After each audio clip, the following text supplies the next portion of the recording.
সহজ লেসনে তোমাদের সকলকে স্বাগত। আজকে আমরা পঞ্চম শ্রেণীর প্রথম পর্যায়ক্রমিক মূল্যায়ন 2024 সালের বাংলা বিষয়ের সিলেবাস এবং 3টি নমুনা প্রশ্নপত্রের সেট সম্পূর্ণ উত্তর সহ আলোচনা করব। তো চলো আজকের এই ভিডিওতে আমরা ক্লাস 5 এর ফার্স্ট ইউনিট টেস্ট 2024 সালের বেঙ্গলি সাবজেক্টের সিলেবাস এবং এই নমুনা প্রশ্নপত্রগুলির উত্তর আমরা এই ভিডিও থেকে দেখে নিই। তার আগে তোমরা যদি আমাদের চ্যানেল নতুন হয়ে থাকে চ্যানেলটিকে সাবস্ক্রাইব করবে এবং বেল আইকনে প্রেস করে অল অপশনটিকে সিলেক্ট করে নেবে পরবর্তী ভিডিওগুলো পাওয়ার জন্য। ভিডিওটিতে একটি লাইক করবে, ভিডিওটি তোমার বন্ধু বান্ধবীর সঙ্গে শেয়ার করবে এবং গুগল প্লে স্টোর থেকে আমাদের সহজ লেসন অ্যাপটিকে ফোনে ইনস্টল করে রাখবে। সেখানে তোমরা সমস্ত সাবজেক্টের suggestion, model question paper, syllabus এই সব কিছু তোমরা পিডিএফ সহ পেয়ে যাবে। ওকে, তো চলো এখন আমরা এই সময় তোমাদের ক্লাস 5 এর বাংলা বিষয়ের সিলেবাস এবং নমুনা প্রশ্নপত্রগুলো আমরা দেখে নিই উত্তর সহ। তো সিলেবাসের মধ্যে দেখো তোমাদের ফার্স্ট ইউনিট টেস্টের মধ্যে সাহিত্য মেলা বই থেকে গল্প বুড়ো, বুনো হাঁস, দারোগা বাবু এবং হাবু, ঠিক আছে, দারোগা বাবু এবং হাবু, এতোয়া মুন্ডার কাহিনী, পাখির কাছে ফুলের কাছে, বিমলার অভিমান আর হচ্ছে ছেলেবেলা, এই সমস্ত গল্প কবিতাগুলো রয়েছে যেগুলো তোমরা ভালোভাবে পড়বে। এছাড়া দেখো তোমাদের ভাষা পাঠ বই থেকে সন্ধি, শব্দ ও পদ, বিপরীত শব্দ, শব্দার্থ আর হচ্ছে বাক্য রচনা, ঠিক আছে, এগুলো তোমাদের ভাষা পাঠ বই থেকে যে ব্যাকরণ বই রয়েছে সেখান থেকে কিন্তু রয়েছে। এই সমস্ত গল্প কবিতা এবং ব্যাকরণ তোমরা ভালোভাবে পড়বে, ঠিক আছে। তো চলো এখন আমরা প্রশ্নপত্রগুলি দেখে নিই এবং এই প্রশ্নপত্রের উত্তরগুলো কিন্তু আমরা এক এক করে দেখবো। তো প্রথমে আমরা সেট 1 এর প্রশ্ন এবং তার উত্তরগুলো দেখব।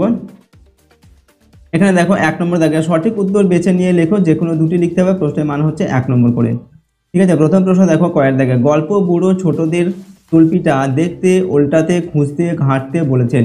তো গল্প বুড়ো ছোটদের কি বলেছেন? তল্পিটা দেখতে বলেছেন, ঠিক আছে। কয়ের দাগে হচ্ছে হাবু পায়রা পোষে 100টি, 150টি, 300টি না 400টি। তো হাবু কতগুলো পায়রা পোষে? 150টি পায়রা পোষে, ঠিক আছে। এরপর গয়ের দাগে বিমলার অভিমান হয়েছে পায়েস, ছানা, ক্ষীর, মাখন কম পাওয়ার জন্য। বিমলার অভিমান হয়েছে কেন? ক্ষীর কম পাওয়ার জন্য, ঠিক আছে। এরপর 2 নম্বর দাগে একটি বাক্যে উত্তর দাও, যে কোনো দুটি লিখতে হবে, প্রশ্নের মান 1 নম্বর করে। কয়ের দাগে দেওয়া আছে কোন নদীর আদিবাসী নাম দরঙ্গারা। উত্তর হবে এখানে ডুলং নদীর আদিবাসী নাম হচ্ছে দরঙ্গারা, ঠিক আছে। এরপর খয়ের দাগে হচ্ছে হাবু কার কাছে নালিশ জানিয়েছিল। উত্তরটা লিখবো হাবু থানায় বড়বাবুর কাছে নালিশ জানিয়েছিল, ঠিক আছে। নেক্সট দেখো শীতের ভোরে সত্তরে, শীতের ভোরে সত্তরে, তো এখানে সত্তরে শব্দটির অর্থ কী? উত্তর লিখবো সত্তরে শব্দটির অর্থ হলো তাড়াতাড়ি। ওকে, পরের প্রশ্নগুলো দেখে নাও কী দেওয়া আছে। দেখো এখানে 3 নম্বর দেখে সংক্ষিপ্ত উত্তর দাও, যে কোনো একটি লিখতে হবে, প্রশ্নের মান হচ্ছে 2 নম্বর এখানে, ঠিক আছে। প্রথম প্রশ্ন দেওয়া আছে গায়ের নাম হাতিঘর হলো কেন? উত্তরটা হচ্ছে মতিবাবুর পূর্বপুরুষেরা যখন গায়ের জমিদার ছিলেন তখন তাদের হাতি পোষার শখ ছিল, তাই গায়ের নাম হাতিঘর দেওয়া হয়। পরের দেখা হচ্ছে এমনি করে সারা শীত দেখতে দেখতে কেটে গেল। কেমন করে সারা শীতকাল কাটলো? উত্তরটা লিখব জখম হওয়া হাঁস এবং তার সঙ্গী হাঁসটির দেখাশোনা করতে করতে সারা শীতকাল জওয়ানদের কেটে গেল। ওকে, এরপর হচ্ছে 4 নম্বর দাগে সঠিক উত্তর বেছে নিয়ে লেখো, যে কোনো দুটি লিখতে হবে, প্রশ্নের মান 1 নম্বর করে। এখানে প্রথমে দেওয়া আছে কয়ের দাগে নারকেলের ওই লম্বা মাথায় হঠাৎ দেখি কাল নিম্ন রেখ পদটি হলো বিশেষ্য, বিশেষণ না অব্যয়। তো এখানে এই যে লম্বা যে শব্দটা আছে, ঠিক আছে, এই শব্দটা বিশেষ্য, বিশেষণ না অব্যয়, সেটা লিখতে হবে। তো লম্বা মাথা, লম্বা, এটা হচ্ছে একটি বিশেষণ শব্দ, ঠিক আছে, তো উত্তর হবে বিশেষণ। এরপর ক্ষয়ের দাগে হচ্ছে ক্রিয়ার রূপ অনুযায়ী শূন্যস্থান পূরণ করো। ওকে, এখানে দেওয়া আছে ড্যাশ আগামী সপ্তাহে বেড়াতে যাবেন। এখানে তুমি, তুই, সে না তিনি, কোনটা হবে? তিনি হবে, ঠিক আছে, তিনি আগামী সপ্তাহে বেড়াতে যাবেন। যেহেতু এখানে যাবেন দেওয়া আছে তাই এখানে হবে তিনি। পরের প্রশ্ন গয়ের দাগে ক্রিয়াপদকে ভাগ করা হয় 3, 4, 5 না 6 ভাগে। তো ক্রিয়াপদকে আমরা 4 ভাগে ভাগ করতে পারি, ঠিক আছে। পরবর্তী প্রশ্ন দেখো 5 নম্বর দাগে নিচের প্রশ্নগুলির সঠিক উত্তর দাও, যে কোনো দুটি লিখতে হবে, প্রশ্নের মান 1 নম্বর করে। কয়ের দাগে দেওয়া আছে সন্ধি বিচ্ছেদ করো বৃষ্টি আর সংবাদ। তো বৃষ্টির সন্ধি বিচ্ছেদ করলে হবে বৃষ যোগ তি বৃষ্টি, আর সংবাদ হবে সম যোগ বাদ সংবাদ।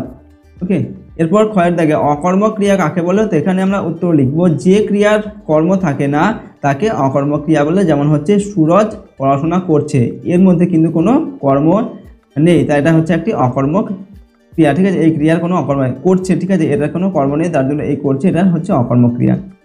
নেক্সট হচ্ছে গয়ের দাগে ক্রিয়ার নিচে দাগ দাও, পাখির কাছে ফুলের কাছে মনের কথা কই।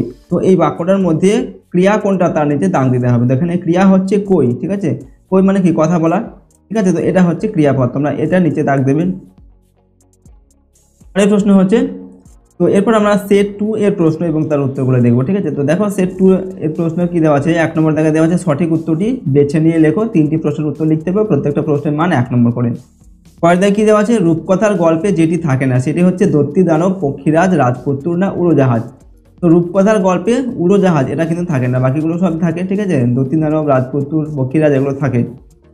এরপর খয়ের দাগে এক রকমের হাঁসের নাম হলো সোনা, কুনো, কালি না বালি হাঁস। তো এক রকমের হাঁসের নাম হচ্ছে বালি, ঠিক আছে, বালি হচ্ছে এক রকমের হাঁস, বালি হাঁস। হাবু ও তার দাদাদের পোষা মোট পশু পাখির সংখ্যা হচ্ছে 175, 150, 170 না 25।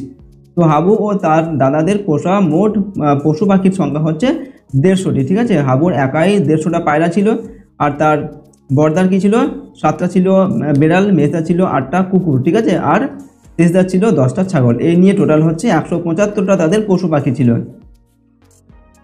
পরের প্রশ্ন 2 নম্বর দাগে দেখো, একটি বাক্যে উত্তর দাও, যে কোনো 3টি লিখতে হবে, প্রশ্নের মান হচ্ছে 1 নম্বর করে। কয়ের দাগে দেওয়া আছে এখন গ্রামে স্কুল তবু বক্তা কে, ঠিক আছে, এখন গ্রামে স্কুল তবু, এখানে বক্তা কে, ঠিক আছে, অর্থাৎ এই কথাটি কে বলেছিলেন, এটা কে বলেছিল না, বক্তা হলো অন্ধ মানুষ ভজন ভুক্তা, ঠিক আছে, তার নাম হচ্ছে ভজন ভুক্তা, এই কথাটা বলেছিল সে। এরপর হাবু মনের দুঃখে সারাদিন রাত কাকে ডাকে, তো হাবু মনের দুঃখে সারাদিন রাত ভগবানকে ডাকে। নেক্সট, এতোয়া কথাটির শব্দটির অর্থ কী, তো এতোয়া এই শব্দটির অর্থ হচ্ছে রবিবার। পরবর্তী প্রশ্ন, গল্পবুড়ো কাদের শত্রু ভেবেছেন, উত্তর লিখবো আমরা, শীতের সকালে যে গল্পবুড়োর রূপকথার গল্প শুনতে আসবে না তাদের শত্রু ভেবেছেন। ওকে, পরের প্রশ্ন দেখো কি দেওয়া আছে এখানে, 3 নম্বর দাগে এলোমেলো বর্ণগুলি সাজিয়ে লেখো 1x2, ঠিক আছে, প্রশ্নের মান 1 নম্বর করে। তো এখানে প্রথমে দেওয়া আছে, দেখো এরকম একটা এলোমেলো করে দেওয়া আছে, তো এটাকে সাজিয়ে লিখতে হবে। সাজিয়ে লিখলে আমাদের কী হবে, এটা হবে রূপকথা, রয় দীর্ঘ প ক ফয়াকা, ঠিক আছে, রূপকথা হবে। এরপর একটা কী দেওয়া আছে, এখানে কয়েকটি বর্ণ দেওয়া আছে, এগুলোকে সাজিয়ে লিখতে হবে। সাজিয়ে লিখলে এটা হবে আদিবাসী হবে, ঠিক আছে, এইভাবে সাজিয়ে লিখতে হবে। এরপর 4 নম্বর থেকে সন্ধি বিচ্ছেদ করো, 1x2 = 2। প্রথমে কয়ে দেওয়া আছে আচ্ছাদন, আচ্ছাদন এটা সন্ধি বিচ্ছেদ করলে আমাদের কি হবে, আ যোগ ছাদন, আচ্ছাদন, ঠিক আছে। এরপর ক্ষয়ের থেকে উচ্চারণ, উচ্চারণের সন্ধি বিচ্ছেদ হবে উৎ যোগ চারণ, উচ্চারণ। পরের প্রশ্নগুলো দেখো কি রয়েছে। এরপর দেখবো আমরা সেট 3 এর প্রশ্ন এবং তার উত্তরগুলো, ঠিক আছে। তো এখানে তোমাদের দেখো 1 নম্বর দেখে সঠিক উত্তরটি খুঁজে নিয়ে লেখো 1x4 = 4। ওকে, কয়ের দাগে দেওয়া আছে ডুলং নদী মিশেছে দামোদর, অজয়, সুবর্ণরেখা না মাতলা নদীর সঙ্গে, তো ডুলং নদী মিশেছে সুবর্ণরেখা এই নদীর সঙ্গে। এরপর হচ্ছে খয়ের দাগে হাবুর দাদা ঘরে পোষেন কুকুর, বেড়াল, ছাগল, পায়রা, হাবুর বর্দা, ঠিক আছে, তো হাবুর বর্দা ঘরে কি পোষেন, বেড়াল পোষেন, ঠিক আছে। আর মেজদা কি পোষেন, মেজদা পোষেন হচ্ছে কুকুর, আর শেষদা পোষেন ছাগল, ঠিক আছে, এগুলো কিন্তু মনে রাখবে। পরের প্রশ্ন দেখো, গয়ের দাগে বিচ্ছেদ শব্দটিকে সন্ধি বিচ্ছেদ করলে হয় বি যোগ ছেদ, বি যোগ ছেদ, বি যোগ ছেদ, বিচ্ছেদ যোগ দ। সঠিক উত্তর হবে বি যোগ ছেদ = বিচ্ছেদ। ঘয়ের দেখা হচ্ছে মৃন্ময় শব্দটিকে সন্ধি বিচ্ছেদ করলে হয় মৃণ যোগ ময়, মৃত যোগ ময়, মৃণ যোগ ময়, মৃত যোগ ময়। তো মৃন্ময় এটা সন্ধি বিচ্ছেদ হবে মৃত যোগ ময়, ঠিক আছে, মৃন্ময়। পরবর্তী প্রশ্ন 2 নম্বর দেখা পূর্ণ বাক্যে উত্তর দাও, 1x4 = 4। ওকে, কয়ের দাগে দেওয়া আছে মরুভূমিতে তখন একটা ওয়েসিস দেখা দিয়েছিল, শিশু রবীন্দ্রনাথের সেই ওয়েসিস আসলে কি, উত্তর হবে এখানে শিশু রবীন্দ্রনাথের সেই ওয়েসিস আসলে জলের কল। পরের প্রশ্ন, দুধারে সোনার চূড়ো, মেঝেতে ছায়ের নুড়ো, মাঝেতে ছায়ের নুড়ো, ছায়ের নুড়ো বলতে কাকে বোঝানো হয়েছে, তো এখানে ছায়ের নুড়ো বলতে বিমলাকে বোঝানো হয়েছে। পরবর্তী প্রশ্ন, গয়ের দাগে অকর্মক ক্রিয়া কাকে বলে, তো যে ক্রিয়ার কোনো কর্ম থাকে না তাকে অকর্মক ক্রিয়া বলে। এরপর লোকটি গরিব কিন্তু সৎ, এই বাক্যে অব্যয় কোনটি, তো এখানে অব্যয় হচ্ছে, এই বাক্যে অব্যয় হলো কিন্তু, কিন্তু এটা হচ্ছে একটি অব্যয় পদ। এরপরের প্রশ্ন দেখো কি রয়েছে 3 নম্বর দাগে 2-1টি বাক্য উত্তর দাও, 1x2 = 2। প্রথম কয়ের দাগে দেওয়া আছে বুনো হাঁসরা জোয়ানদের মুরগির খাঁচায় কি খেত, উত্তর হবে বুনো হাঁসরা জোয়ানদের মুরগির খাঁচায় টিনের মাছ, তরকারি, ভুট্টা, ভাত, ফলের কুচি এইসব খেত।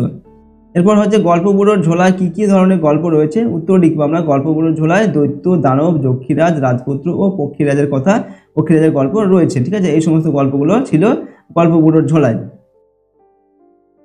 এরপর ঠিক আছে, তো এই ছিল আমাদের ক্লাস 5-এর আমাদের প্রথম যে ইউনিট টেস্ট বা ফার্স্ট ইউনিট টেস্টের বাংলা বিষয়ের এখানে সিলেবাস এবং 3টি প্রশ্নপত্র আমরা এখানে আলোচনা করলাম। সমস্ত প্রশ্নপত্রের উত্তরগুলো আমরা এখানে দেখেছি, তো সমস্ত প্রশ্নোত্তরগুলো অবশ্যই তোমরা ভালোভাবে প্র্যাকটিস করবে। আর যদি এই চ্যানেলে তোমরা নতুন হয়ে থাকো, চ্যানেলটিকে প্লিজ সাবস্ক্রাইব করে রাখবে এবং বেল আইকনে প্রেস করে অল অপশানটিকে সিলেক্ট করে নেবে পরবর্তী ভিডিওগুলো পাওয়ার জন্য। ভিডিওটিতে একটা লাইক করবে ভিডিওটি তোমার বন্ধু বান্ধবীর সঙ্গে শেয়ার করবে এবং গুগল প্লে স্টোর থেকে আমাদের সহজ লেসন অ্যাপটিকে তোমরা ফোনে ইনস্টল করে রাখবে। সেখানে সমস্ত সাবজেক্টের suggestion, model question paper, syllabus, ঠিক আছে, এসব কিছু তোমরা পিডিএফ সহ পেয়ে যাবে।